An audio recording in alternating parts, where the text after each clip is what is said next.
Muy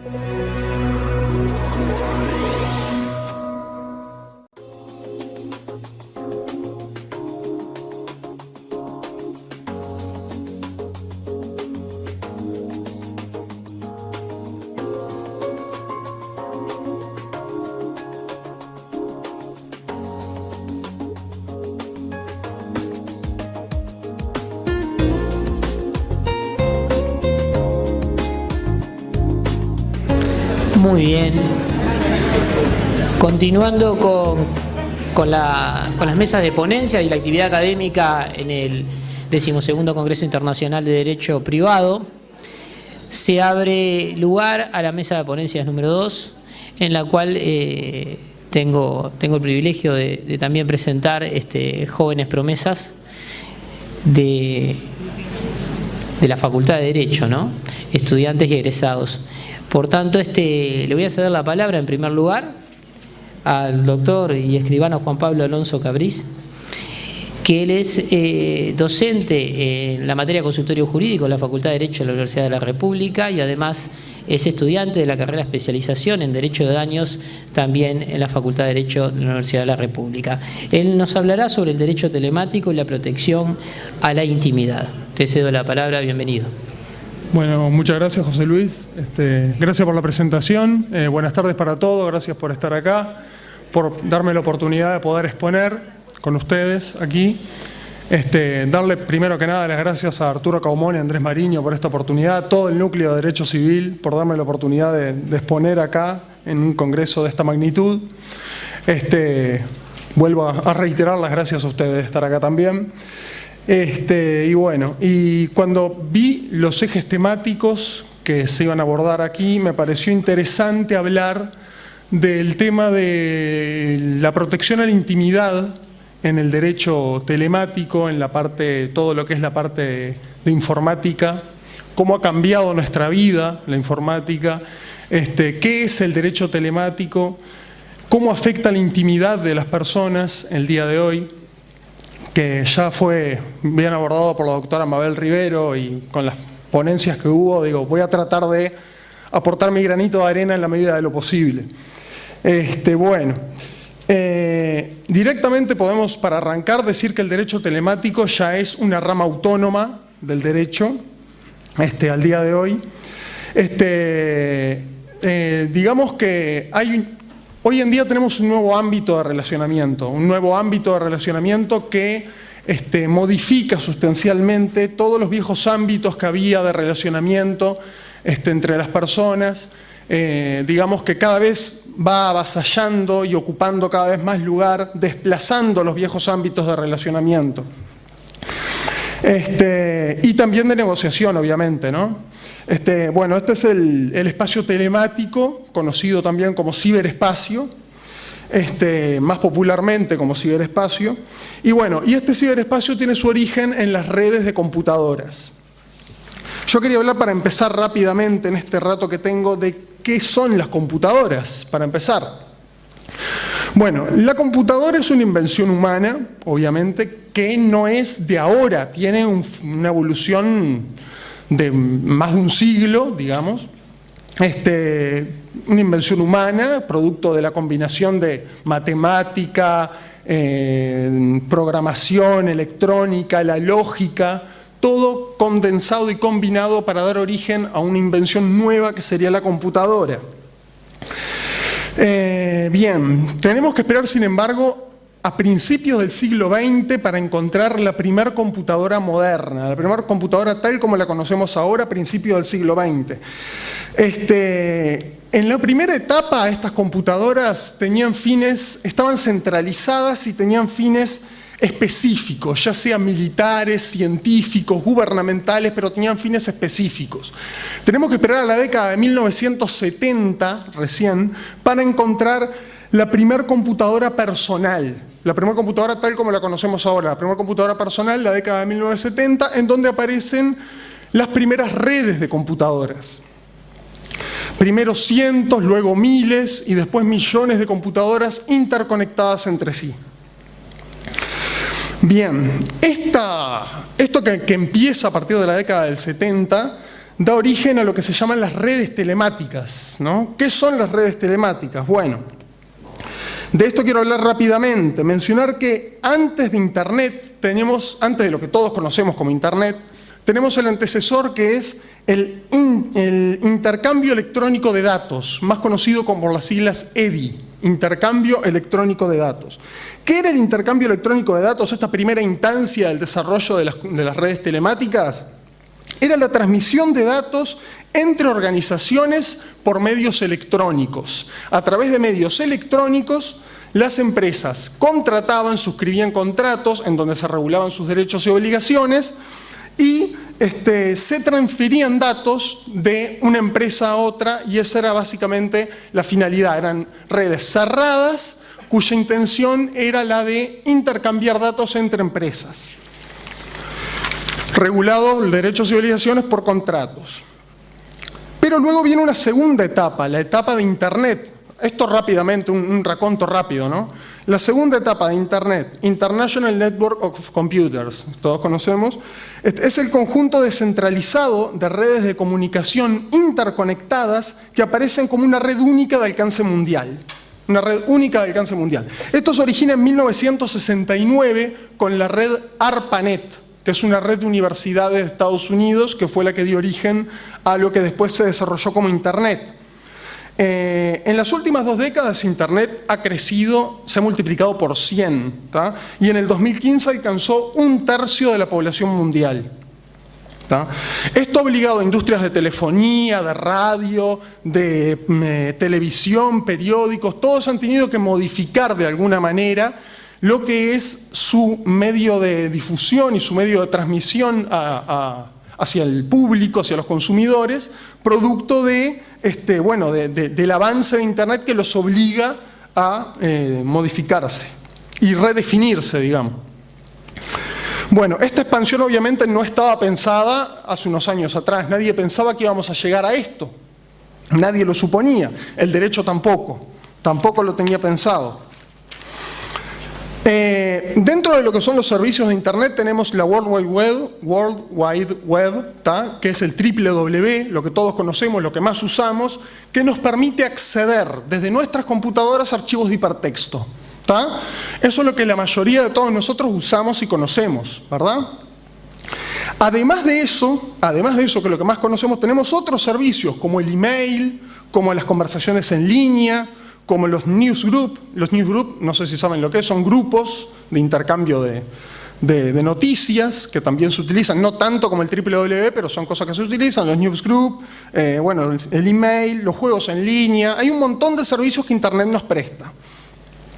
Este nuevo espacio de interacción y relacionamiento ostenta características y procedimientos muy particulares.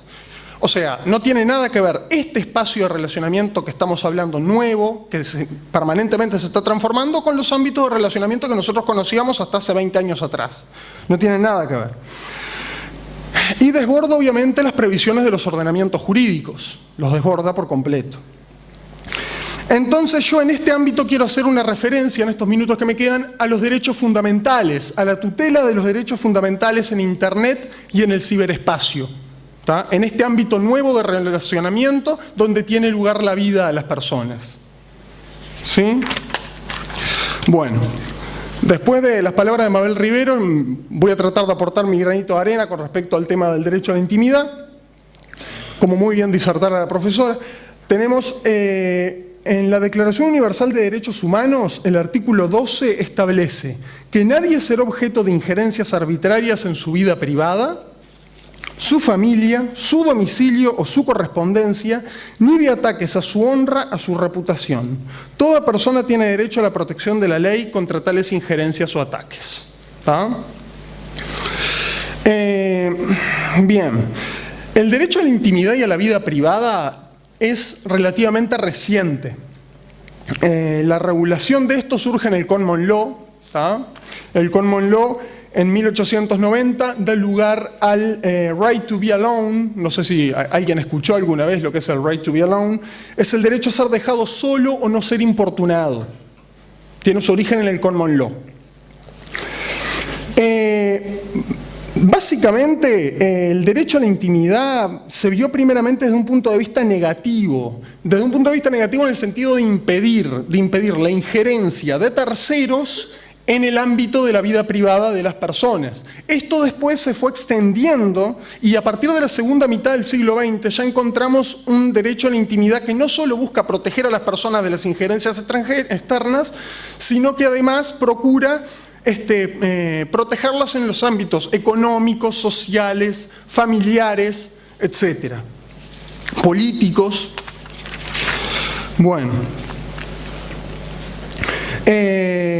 la informática hizo a los juristas repensar el derecho a la intimidad por el peligro que generan los bancos de datos que son de carácter personal. Y estos bancos de datos de carácter personal permiten manipular datos personales a los operadores de estos bancos de datos a partir del intercambio de información entre los mismos. O sea, los bancos de datos se intercambian información y muchos aspectos de nuestra vida privada empiezan a ser ventilados sin nuestro consentimiento por estos operadores de bancos de datos. ¿Tá?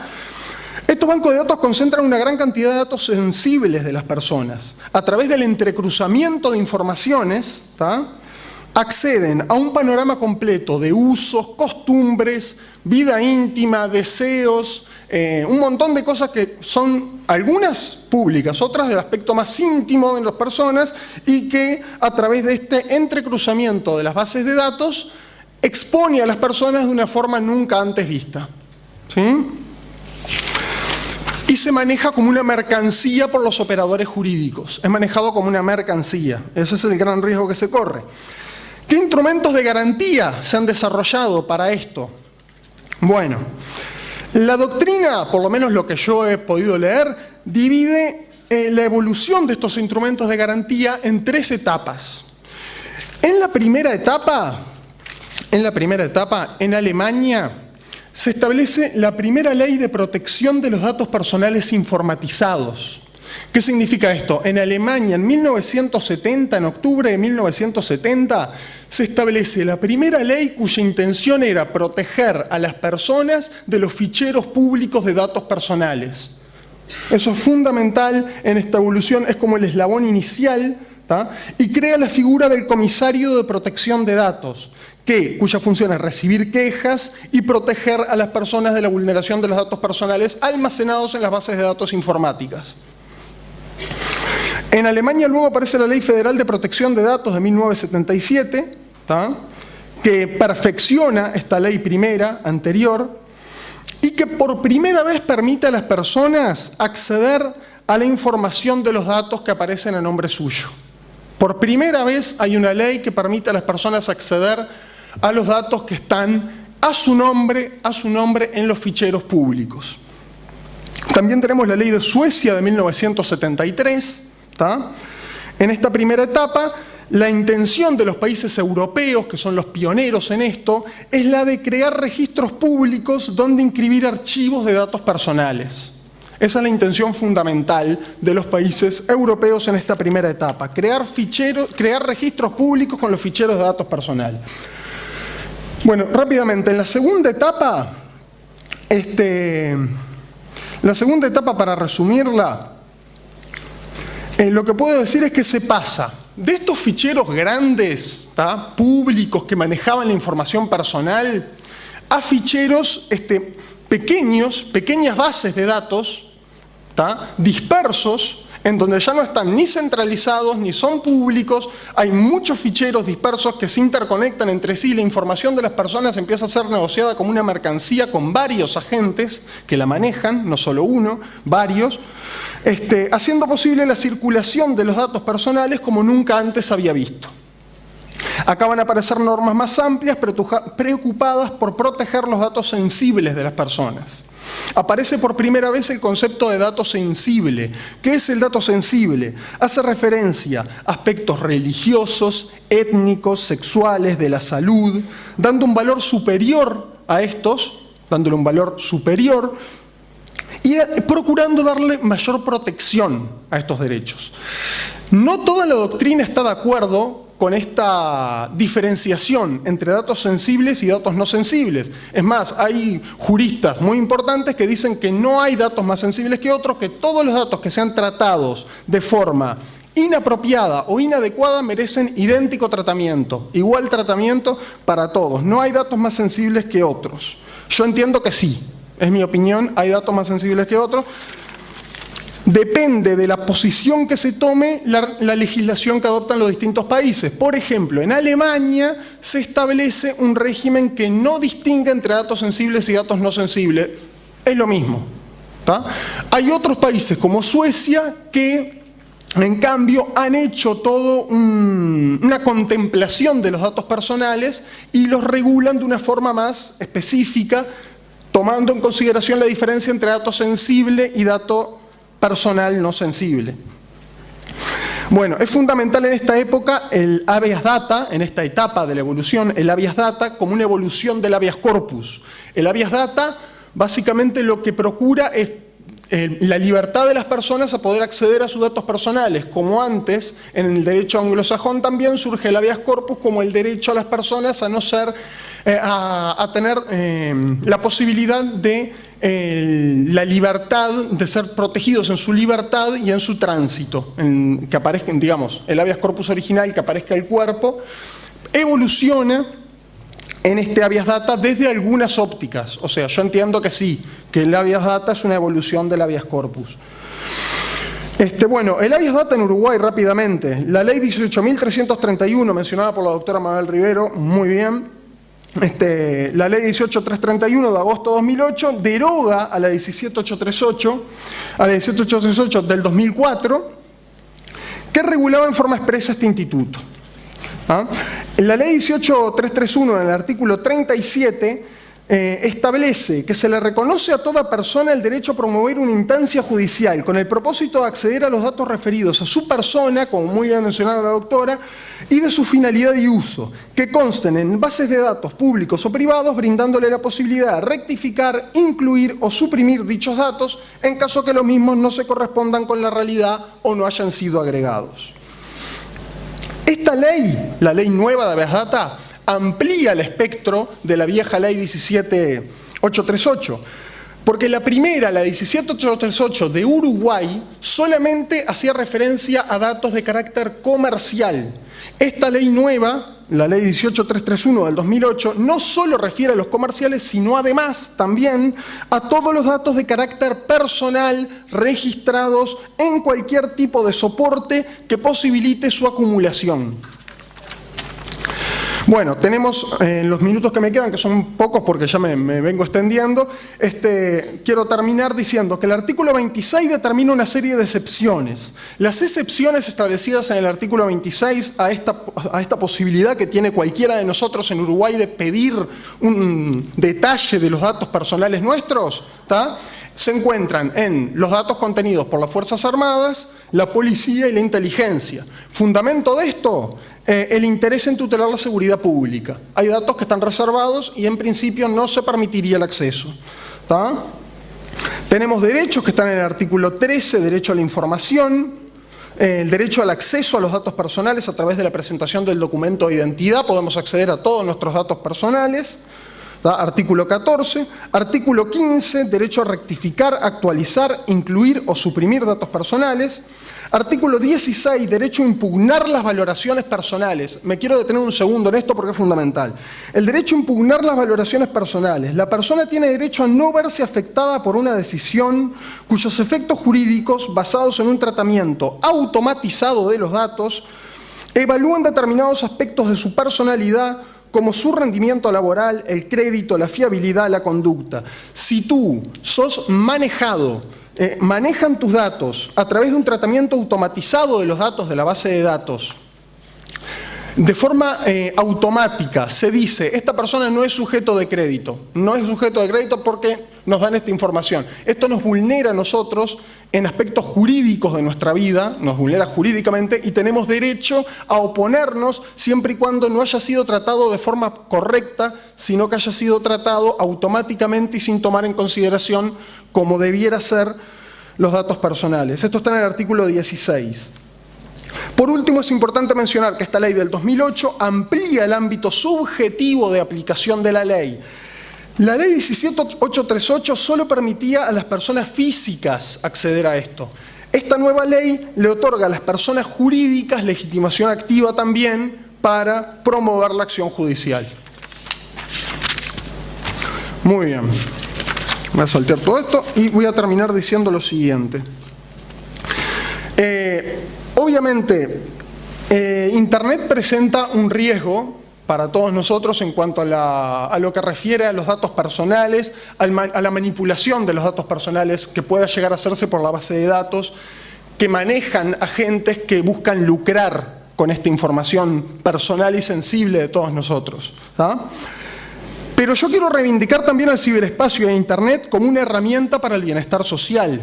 No me gustaría que esto terminara aquí solamente como el ciberespacio como un riesgo para los derechos fundamentales y que tenemos que estar atentos solamente a proteger a nuestros clientes de la vulneración a los derechos fundamentales.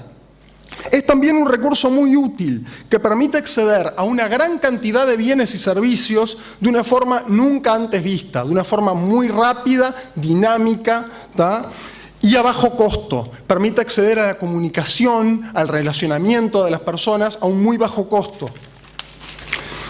En definitiva, yo diría que es una herramienta para el fortalecimiento de la democracia y también para disminuir, en cierta forma, la brecha grande de desigualdad que existe entre los países ricos y los países pobres, brecha que se sigue agrandando y que este tipo de instrumentos nos permite, de cierta forma, atenuar, mitigar, permitiendo a las personas acceder de forma más gratuita y rápida a los bienes y servicios que ofrece el mercado, esta brecha de desigualdad que sigue creciendo día a día en el mundo, dividiendo a los ricos y a los pobres. Bueno, es todo, muchas gracias.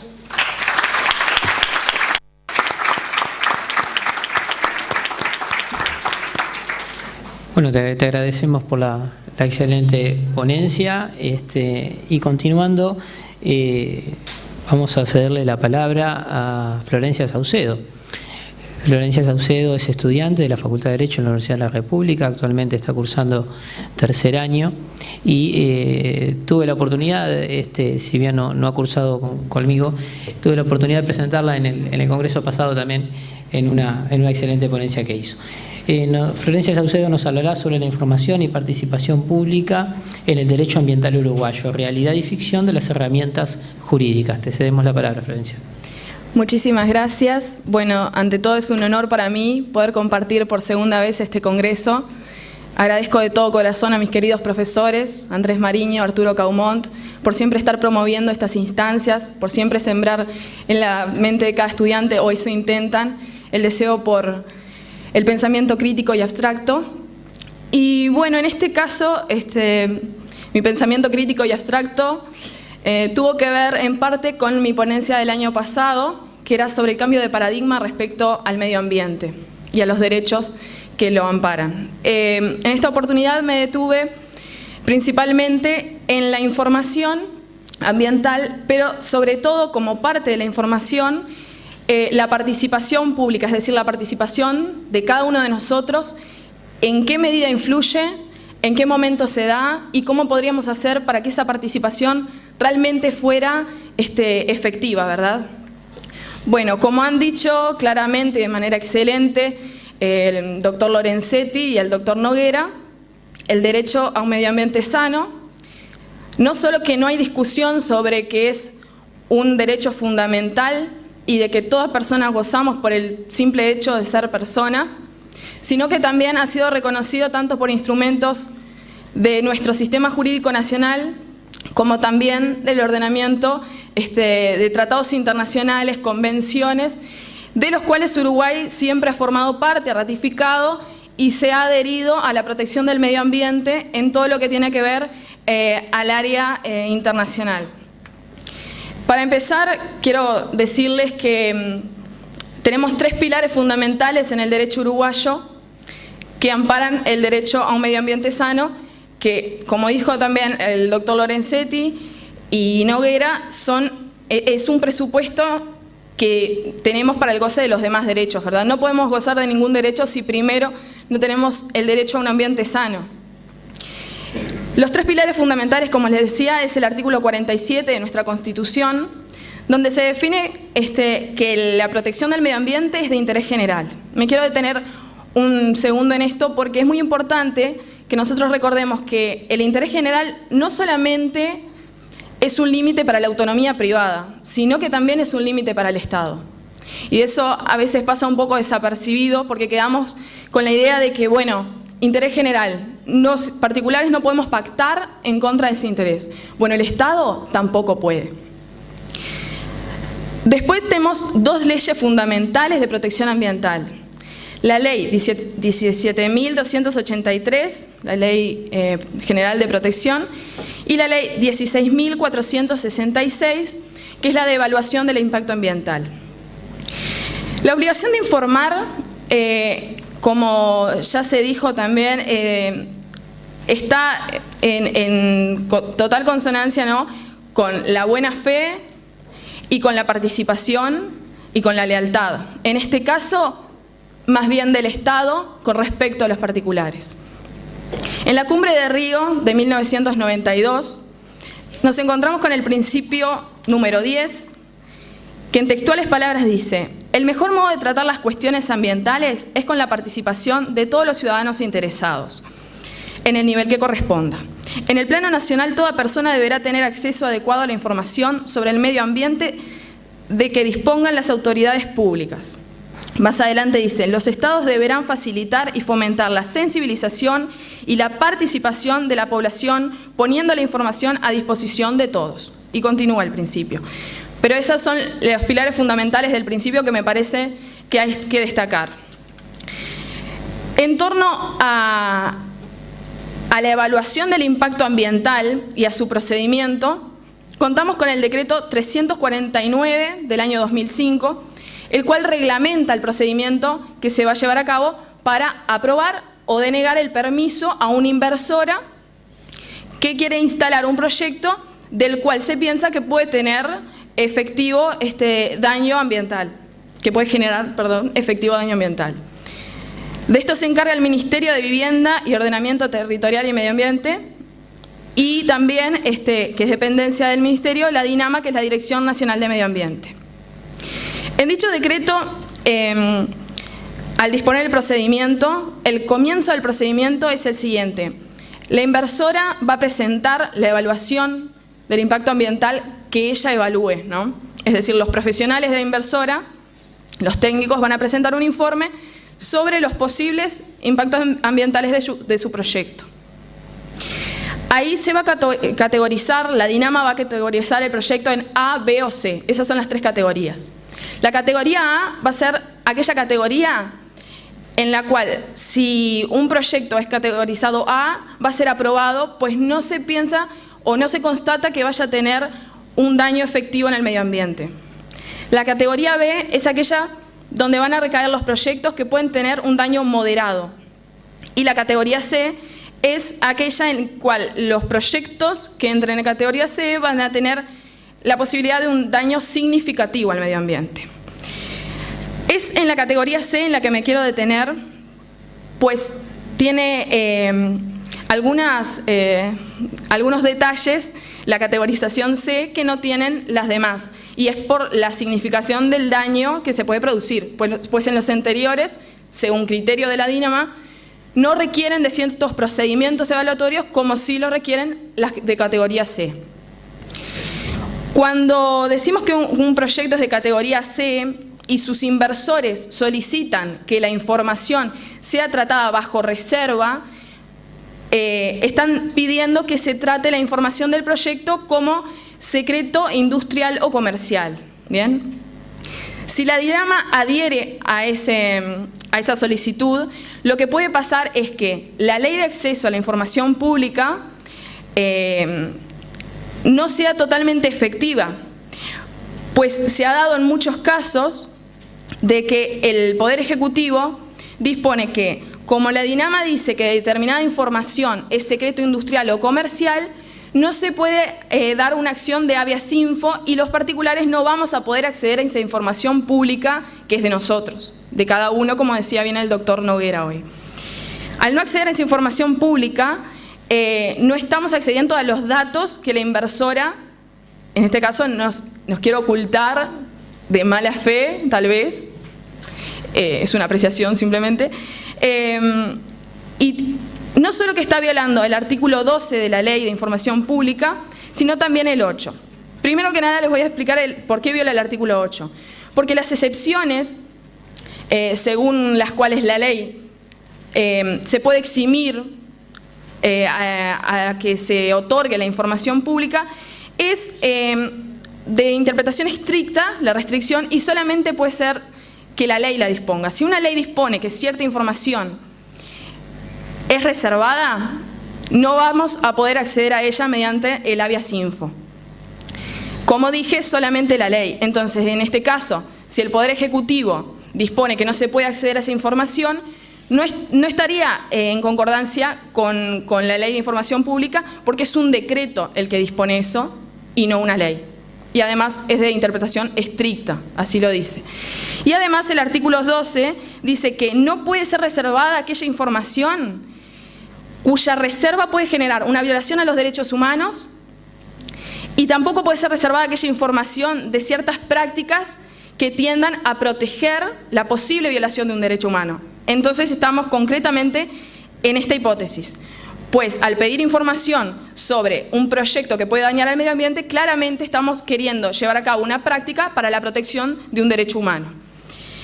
Bien, en el procedimiento, las dos instancias en las que pueden participar los particulares son el manifiesto público del informe ambiental resumen y las audiencias públicas. Las audiencias públicas solamente se van a dar en el caso en el cual el proyecto sea categorizado como C, es decir, que pueda generar un daño significativo en el medio ambiente, pues los otros van a carecer de esta instancia de participación pública, lo cual en lo personal me parece poco garantista, porque el hecho de que la DINAMA lo defina como que esas dos categorías no van a causar daño, no me parece un eximente en lo personal para que los particulares nos podamos acceder a una audiencia pública antes de ser aprobado. Bien, en la audiencia pública, tanto como en el manifiesto, se dan en dos oportunidades dentro del procedimiento en las cuales la mayoría de las decisiones importantes ya están tomadas. Y además los plazos, tanto para ir a la audiencia pública como para conocer el manifiesto, son extremadamente cortos y además solo se publican en las páginas web del Ministerio y en la página de INPO. Entonces, lo que vemos es que hay una carencia tanto de oportunidad de participación de los particulares, como también de plazos para esa participación, y además el medio mediante el cual se difunde, si bien decimos, bueno, en general cualquier persona puede acceder a Internet hoy por hoy, pero me parece que la relevancia del llamado requeriría otro tipo de llamados, por ejemplo, en un canal de televisión o en la radio, buscar otra alternativa que hiciera más participativa esa instancia que es de cada uno de nosotros. Bien, y como último quería decir que el Ministerio, además de todo esto, puede otorgar permisos a proyectos con impacto significativo si considera que no amerita su denegación. Así tal cual lo dice el decreto, palabras más, palabras menos, pero me parece que no es necesario decir más al decir que puede otorgar cuando para su criterio no sea significativo y no amerite una denegación a un proyecto, a una inversión. Claramente, las herramientas que tenemos para la participación pública en estas instancias no son las más garantistas ni las mejores que podríamos tener, y en eso tendremos que trabajar todos también. Se da una violación al artículo 47 de la Constitución, que dice que es de interés general el cuidado del medio ambiente. Se violan algunos artículos de las dos leyes de medio ambiente que estuve nombrando anteriormente, y también al principio 10 de la cumbre, como a la de otros tratados ambientales que tratan sobre la información y el acceso de los particulares a la información. Bueno, me parece que para finalizar queda nada más que la reflexión de que estas herramientas, si bien es positivo que contemos con estas herramientas de participación pública, no se están dando de la mejor manera y podríamos ser un poco más críticos y decir, bueno, se va a instalar, por ejemplo, una megaminera a cielo abierto como Aratirí. ¿Qué posibilidad tengo yo como ciudadano de acceder a la información del impacto ambiental de ese proyecto? ¿Cómo puedo decir no a ese proyecto? ¿Y cómo puedo generar esa instancia participativa con las demás personas que se quieren adherir a mi pensamiento? Y bueno, en eso tenemos que trabajar todos en hacer que todo sea más participativo, más democrático y que realmente sean instancias de participación pública.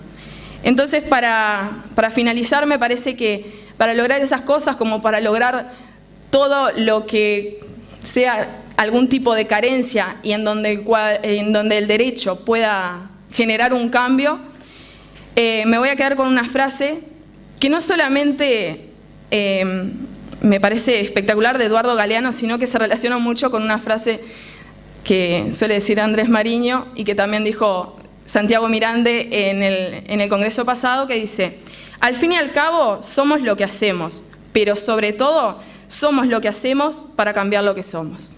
Muchas gracias. Muy bien, agradecemos la excelente ponencia de Florencia Saucedo y a continuación le vamos a ceder la palabra a Alejandra Evangelina Martínez y observando el título con el que va a hablar me hace acordar lo que en su momento recomendaba el escritor Horacio Quiroga, que decía que al momento de escribir una obra uno tenía que dejar pasar el momento de euforia para después poder plasmarlo con tranquilidad, y también había que pensar en el título, y el título tiene que atraer a la persona, y también en este sentido, ¿no?, el título atrae bastante y refiere a una conceptualización de la intimidad en la era tecnológica, utopía o realidad. Así que te cedemos la palabra, Evangelina, bienvenida una vez más. Gracias, José Luis. Bueno, de la mano justo me diste entrada con lo que estabas diciendo. Siempre me pongo como propósito en lo que sea que escriba, sea una monografía, sea una ponencia, que tengo el agrado de que esta sea mi tercera y agradezco que pueda seguir teniendo la oportunidad de estar aquí, de plantearme una pregunta. Porque ayer, por ejemplo, el doctor Javier Pérez Serrabona planteó que hay que desarrollar la capacidad de fundamentar, de argumentar lo que pensamos y lo que estamos haciendo. Y siempre tengo el propósito de plantear un título que contenga una pregunta y que el contenido del artículo que ese título enmarca pueda llegar eventualmente a responder esa pregunta, y espero haberlo logrado con esta disertación. Bueno, mi ponencia se enmarca dentro del ámbito del proceso tecnológico y la influencia que tienen las comunicaciones, dando lugar a ciertos actos sobre los cuales el sujeto afectado muchas veces no tiene ningún tipo de contralor y sin embargo lo afectan directamente y de forma trascendente. En un principio se pensó que el derecho de la libertad de expresión podía traspasar cualquier frontera que violara la intimidad y la privacidad de la persona. Luego ese paradigma fue cambiando producto del abuso de las redes y de los motores de búsqueda. En realidad, negar un derecho a la intimidad es negar el derecho a la naturaleza humana, porque ¿qué sucede? Somos seres humanos, somos imperfectos, cometemos errores, pero tenemos una virtud que es justamente la de prósperamente buscar soluciones para no cometer el mismo error dos veces. Sinceramente opino, y creo que esto vamos a estar todos de acuerdo, que la inteligencia del ser humano es un arma de doble filo, porque por un lado nos permite hoy estar inmersos en una área tecnológica importante, que permite la comunicación, como todos sabemos, pero también ha generado la responsabilidad estatal, y que sin embargo pienso que no es solo estatal, sino que es de cada uno de nosotros, de tratar de reparar ese daño que en realidad no es tangible, sino que afecta a la moral, al honor y a la dignidad de la persona. Sinceramente, cuando vi los ejes temáticos de este congreso, me interesó el derecho al olvido, no al principio, sino porque justamente no sabía lo que era. Entonces, cuando vi los subtemas que había dentro de cada eje, fui evaluando, me parece interesante, no me parece, este más, este menos. Llegué a derecho al olvido y no tenía una opinión porque no sabía si era un tema bueno, si no lo era, qué era. Bueno, lo consideré excusa suficiente como para hacer de ese tema justamente el objeto de esta ponencia. En lo que la intimidad refiere, estamos ante lo que la doctrina define comúnmente como un concepto indefinible. Parece algo contradictorio, pero en realidad responde a la afirmación de que el concepto de intimidad carece de materia y de esencia. El problema es que la intimidad no solo refiere a un ámbito de la persona, de la vida de la persona, sino que trasciende a todos los aspectos de la vida de la misma. Jurídicamente podemos recurrir a dos herramientas para tratar de delimitar el concepto de la intimidad, como lo son el uso del lenguaje y el contexto extralingüístico o juego del lenguaje. El objetivo es en poder enmarcar el vocablo dentro de un juego del lenguaje para ver las reglas a las que está sometido. Problemática que nos encontramos con la intimidad, en donde en realidad no podemos enmarcarlo en un único contexto porque, como dije, afecta a todo el ámbito de la vida de la persona. Esto hace necesario crear un contexto que sea a su vez lingüístico y extralingüístico. Entonces, ¿existe ese contexto? Sí, y el ser humano lo ha creado. Es el entorno de la sociedad de la información. El salto cualitativo se da cuando pasamos de defender la intimidad y el secreto y cuando en realidad utilizamos el secreto para defender la intimidad. Ya el secreto no forma parte de la intimidad, sino que es a través del secreto que vamos a defender la intimidad. El derecho al olvido, si bien el desarrollo, como dijo el compañero con el cual compartí mesa de ponencia, si bien tiene un desarrollo en los últimos tiempos bastante avanzado, tuvo en realidad sus nacimientos en la década de los 80 de la mano de dos autores, Samuel de Warren y Lois D. Brandeis, que planteaban esa conceptualización del derecho al olvido de la mano del common law y que planteaban la necesariedad de que ese derecho al olvido, así como el common law, se vayan actualizando, no que se queden estancos. Sin perjuicio de que obviamente el ámbito histórico es muy importante, pero dado el tiempo que tengo voy a acotarme a lo importante. La expresión del derecho al olvido se refiere a la cancelación u oposición de la difusión de informaciones personales originada a través de Internet. ¿Qué quiere decir esto? Que bajo la bandera del derecho al olvido, un sujeto titular de ciertos datos que lo afectan en su honor, en su dignidad o que considera que tiene un carácter obsoleto el contenido de esos datos, puede solicitar la supresión de los mismos y el freno a la propagación de los mismos en los medios. Ahora, obviamente vamos a tener como siempre dos bibliotecas. Unos que van a defender el derecho a la intimidad y otros que van a decir que en realidad tenemos que darle la posibilidad a la sociedad de que conozca todo lo del sujeto en el ámbito privado. Pero, sin embargo, estas posturas tienen un punto de conexión que es la ponderación de los derechos fundamentales. No me estoy refiriendo aquí a qué es más importante, si la intimidad o la vida. Claramente la vida es el derecho fundamental por excelencia, sino que la problemática se cierne a la consideración de libertades similares. ¿Cómo las ponderamos? ¿Cuándo y hasta dónde una libertad fundamental debe dar paso a otra bajo la consigna de no ser vulnerada y a su mismo tiempo tampoco vulnerar? Lo que sí estoy segura es que el derecho al olvido no es un régimen de comportamiento ni una regulación de actos, sino lo que atañe es un concepto neutro. El derecho al olvido no tiene naturaleza negativa ni positiva. Los que le damos naturaleza negativa o positiva, lo que lo hacemos bueno o malo, somos nosotros mediante el ejercicio de ese derecho al olvido. Quería traerles un caso que fue pionero en reconocer la existencia del derecho al olvido, que hasta el momento era solo concepciones doctrinarias, no había nada fijo planteado. Es el caso González Costeja y Agencia Española de Protección de Datos versus Google Spain SL y Google Incorporation. En el caso del señor Costeja González, luego de un periodo bastante dificultoso en su vida, quiso volver a la actividad comercial. Y un día, buscando en el motor de búsqueda de Google, pone su nombre y dentro de los 20 primeros resultados aparece un link que lo llevaba a una publicación del periódico La Vanguardia de 1998, en el cual se planteaba un remate judicial que se había hecho a sus bienes previo a un embargo recaído, pero el problema no era la comunicación del remate, obviamente, porque esa información en España es pública, sino que se refería a la forma en que era comunicado. ¿Qué pasó? Se hacía referencia a aspectos personales del señor González Costeja que no tenía nada que ver y se buscaba una línea o algo de comunicación entre el remate y la personalidad del sujeto, y eso obviamente lo iba a afectar ahora que él iba de nuevo a reiniciarse en la actividad negocial. Entonces este señor presenta una solicitud ante la agencia manda a Google Spain SL a eliminar esa información y a detener toda propagación. Sin embargo, Google presenta un recurso ante el Tribunal de Justicia Europeo y el Tribunal de Justicia Europeo ampara el pronunciamiento que había realizado previamente la agencia.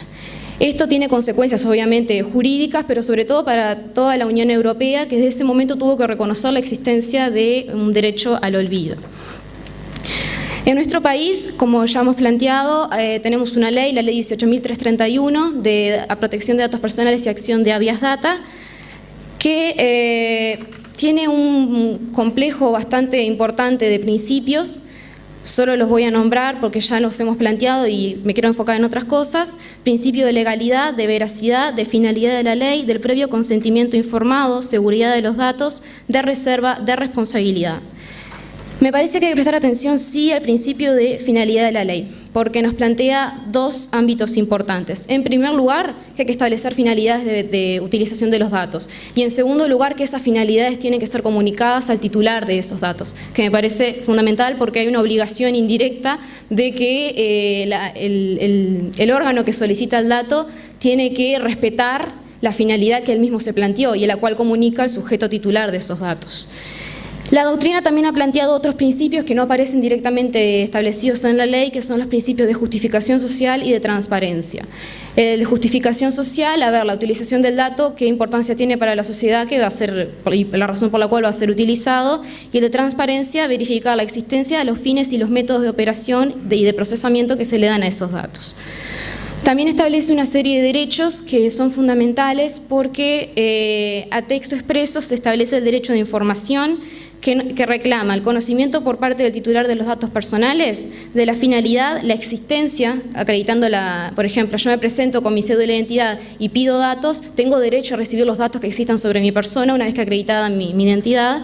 También el derecho a la información del carácter obligatorio facultativo de las respuestas que se hacen en un cuestionario, las consecuencias de proporcionar datos erróneos o la negativa ante no presentarlos, y la posibilidad del titular de ejercer los derechos de acceso, rectificación y supresión de datos.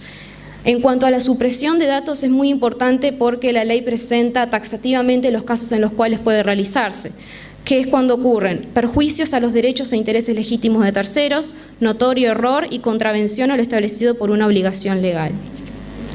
Si bien Uruguay en la ley 18.331 no tiene establecido expresamente el derecho al olvido, considero que es un país adecuado para tenerlo a futuro y es necesario, más por eso considero la posibilidad como una probabilidad. Y bueno, en los fundamentos legales sería que ha ratificado el convenio número 108 del Consejo de Europa para la protección de las personas con respecto al tratamiento automatizado de datos de carácter personal y que además también ratificó el protocolo adicional de dicho convenio. Ya yendo a las conclusiones, en realidad la intimidad, personalmente y luego de la investigación que pude realizar, dejó de ser un concepto y se transformó en una verdadera entidad. Ya no refiere a una redacción de caracteres, sino que es un modelo de conjunto de derechos y la sanción de la ley 18.331 marcó un antes y un después en la legislación de nuestro país. El derecho al olvido no tiene que olvidarse, iba a decir, pero es medio contradictorio. El derecho al olvido no puede dejarse de lado porque cierra un círculo de garantías de la persona a poder tener ese nuevo comienzo que a veces mucho necesitamos. Sin perjuicio del anterior, también tenemos que ser conscientes de no atarnos a un concepto tradicional de intimidad. Lo que hace 50 años era intimidad, hoy está más publicitado. Tampoco lo que hoy es intimidad va a serlo dentro de muchos años, probablemente. Por eso, así como el derecho al olvido y los autores que anteriormente mencioné decían que tiene que ir actualizándose como el common law, también tiene que irlo haciendo la intimidad, si bien no es un concepto fácilmente enmarcable. Como les dije, siempre tengo el objetivo de responder la pregunta que a mí misma me hago en los títulos de cada artículo. Y es por eso que frente a la pregunta de si es una utopía o una realidad, me respondo que la intimidad no es una utopía, pero que aún nos falta un largo trayecto por recorrer para que se transforme en una realidad. Y para culminar, voy a decir una frase que no es de ningún autor ni de nadie, sino es una frase que escribí yo en mi propio trabajo, que dice que en realidad no solo estamos ante la grave lesión al honor y dignidad de la persona, sino también ante la persecución inminente del pasado que entorpece el desenvolvimiento de la personalidad en el presente. Y bueno, muchas gracias a Arturo Caumont y a Andrés Marín.